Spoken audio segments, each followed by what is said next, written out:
about the different parts of the fraction. The top part is called the numerator. Okay.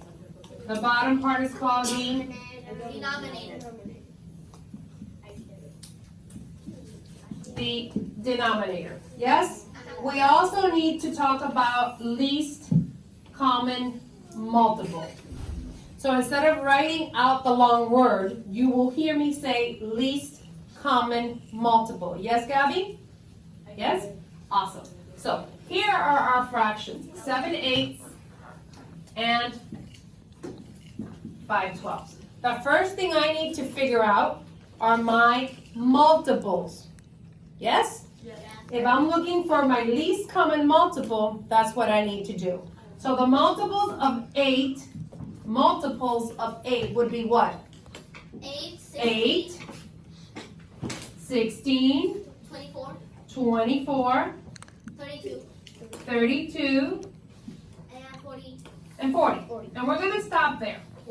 Now, the multiples of 12, 12, 24, why is it that Alejandro is the only one speaking? 12, 24, 24, 36, 36, 58, 48, 60. 60.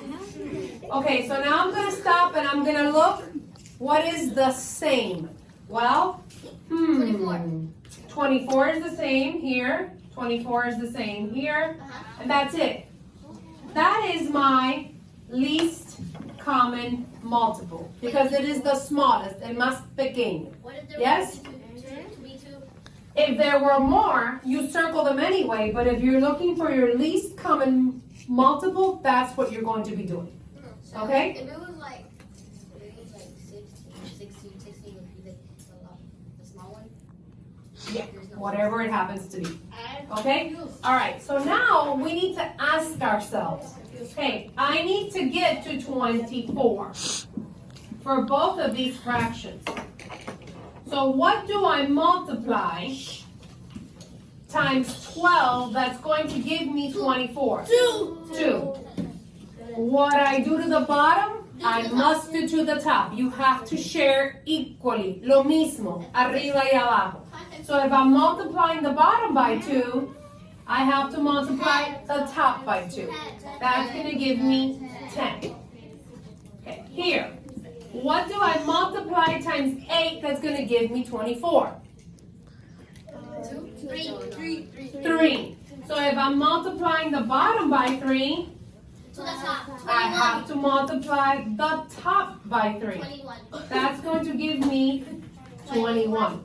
Now that I have these brand new 2 equivalent fractions, that means that, fíjense bien, 7/8 is equivalent to 21/24. It is.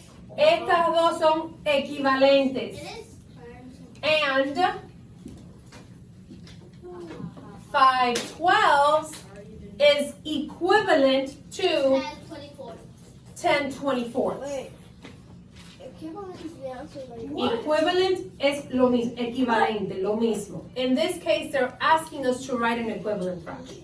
Wait, but an equivalent is like what the answer that you get. Yes, si estás buscando un equivalent fraction, yes. This is the fraction that's equivalent. That is equivalent, yes. Okay, the next thing I want to point out to you, now that I have both denominators that are the same, can I add or subtract these? I can do both. If my denominators are the same, then I can add and subtract. Si están así, I cannot add or subtract. Then what do you do? You can only multiply and divide. Si quiero sumar o restar, tengo que tener el mismo denominator en mi fraction.